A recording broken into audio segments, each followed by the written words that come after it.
BSc part second year के सभी विद्यार्थियों का फिजिकल केमिस्ट्री की क्लास में स्वागत है। फोर्थ यूनिट चल रही है अपनी इलेक्ट्रोकेमिस्ट्री फर्स्ट। उसमें आज का टॉपिक है migration of ion. Migration of ion देखें हम आयनों की गतिशीलता देखें तो आयनों की गतिशीलता में का निर्धारण करते समय हम देखते हैं कि जब किसी भी विद्युत अपघट्य के विलयन में दो इलेक्ट्रॉन डालकर विद्युत धारा प्रभावित करते हैं तो धनायन कैथोड की ओर और ऋणायन एनोड की ओर गति करते हैं और इस प्रकार पूरे परिपथ में विद्युत का प्रवाह होने लगता है। आयनों की इस विपरीत आवेशित इलेक्ट्रोड की ओर गमन को ही आयनों का अभिगमन कहते हैं। अर्थात आयन विपरीत आवेशित इलेक्ट्रोड की ओर गमन करते हैं तो इस गमन को ही आयनों का अभिगमन कहते हैं। विलयन की चालकता आयनों की संख्या से कहीं अधिक आयनों के अभिगमन पर निर्भर करती है। आयनों की गतिशीलता आयन की प्रकृति, ताप तथा लगाए गए विभव पर निर्भर करती है। आयनों की गतिशीलता का जब हम निर्धारण करते हैं तो उस उपकरण को हम ताप स्थायिक में रखते हैं, इसलिए टेम्परेचर से वहां प्रभावित नहीं होता, टेम्परेचर वहां स्थिर होता। तो दो कारकों पर निर्भर करेगा फिर आयनों की प्रकृति और लगाए गए विभव। आयनों की गतिशीलता कहते किसे हैं उसकी नेट परिभाषा देखते हैं हम यहाँ कि 1 वोल्ट प्रति सीएम के विभव प्रवणता के प्रभाव से किसी आयन द्वारा 1 सेकंड में तय की गई दूरी को आयनिक गतिशीलता कहते हैं। फिर देख लो, 1 वोल्ट प्रति सीएम के विभव प्रवणता के कारण या के प्रभाव से किसी आयन द्वारा 1 सेकंड में तय की गई दूरी को आयनिक गतिशीलता कहते हैं। अर्थात आयनिक गतिशीलता से पहले हम विभव प्रवणता ज्ञात करते हैं और विभव प्रवणता में देखें तो विभव प्रवणता का प्रतिफलन इस इक्वेशन से करते हैं। विभव प्रवणता बराबर इलेक्ट्रोडों पर लगाया गया विभवांतर अपॉन दोनों इलेक्ट्रॉनों के मध्य की दूरी। तो इस पर आयनों की गतिशीलता देखें तो आयन की गति अपॉन विभव प्रवणता, अर्थात विभव प्रवणता के प्रभाव से आयन ने कितनी गति की वो आयनिक गतिशीलता कहलाती है। आयनिक गतिशीलता की हम इकाई देखें तो आयन की गति तो हो गई सेंटीमीटर पर सेकेंड और विभव प्रवणता हो गया वोल्ट पर सीएम। सीएम यहाँ क्या है, दोनों इलेक्ट्रोडों के मध्य की दूरी, और वोल्ट क्या है, इलेक्ट्रोडों पर लगाया गया विभवांतर। तो इस प्रकार इस इक्वेशन को हल करते हैं तो आयनिक गतिशीलता की इकाई आती है CM square second inverse volt inverse. Next topic है हमारा H+ तथा OH आयनों की उच्च गतिशीलता का कारण। हाई कंडक्टिविटी होती है H+ और OH आयनों की। क्यों?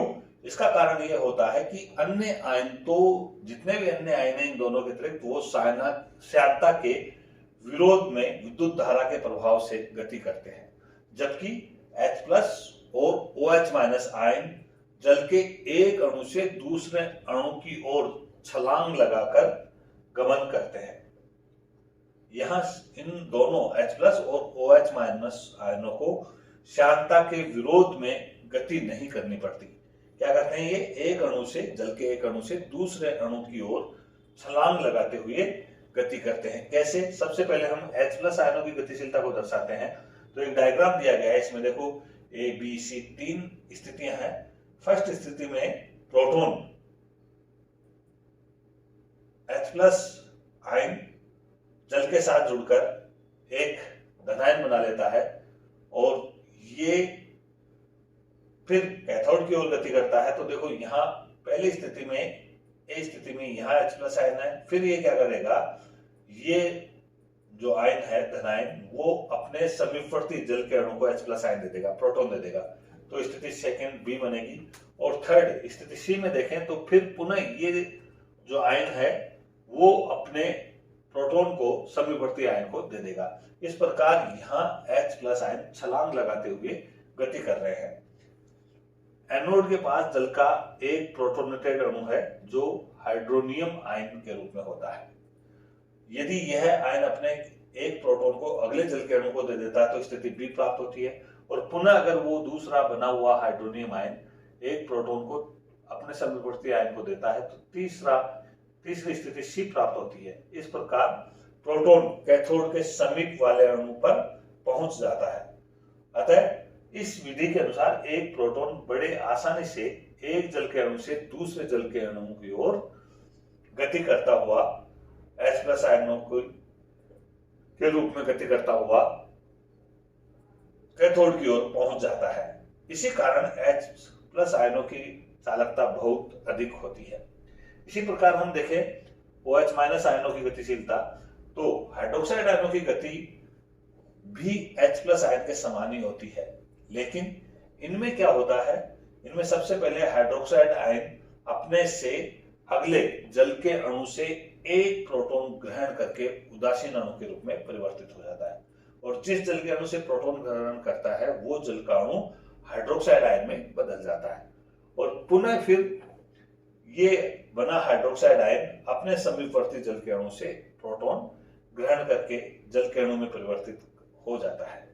इस प्रकार प्रोटॉन के कारण ही या प्रोटॉन के माध्यम से ही एक OH- आयन कैथोड से एनोड तक पहुंच जाता है, जिसे हम निम्न प्रकार दर्शाते हैं। ये देखो तीन स्थितियां हैं, फिर ए बी सी।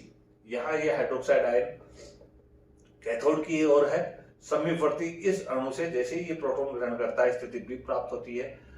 स्थिति बी वाला हाइड्रोक्साइड आयन समीपवर्ती जल के अणु से जैसे ही प्रोटॉन ग्रहण करता है स्थिति सी प्राप्त हो जाती है, और इस प्रकार ये हाइड्रोक्साइड आयन एनोड की ओर पहुंच जाता है। तो इस प्रकार OH- आयन या H+ आयन दोनों ही देखें तो दोनों की ही आयनों की गति एक उछलते हुए रूप में होती है, न कि श्यानता के विरोध में गति करते हैं। इस प्रकार प्रोटॉन और हाइड्रोक्साइड आयन की चालकता ऐसी होती है, इसी कारण इनकी चालकता का मान भी पानी में, साधारण पानी में भी अधिक होती है।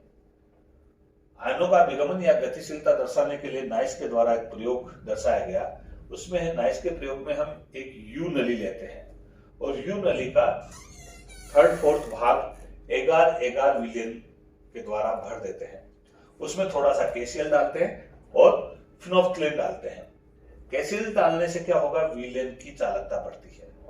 साथ ही अब इस विलियन की नली के एक और के भाग में HCl डाल देते हैं और दूसरे भाग में NaOH डालते हैं।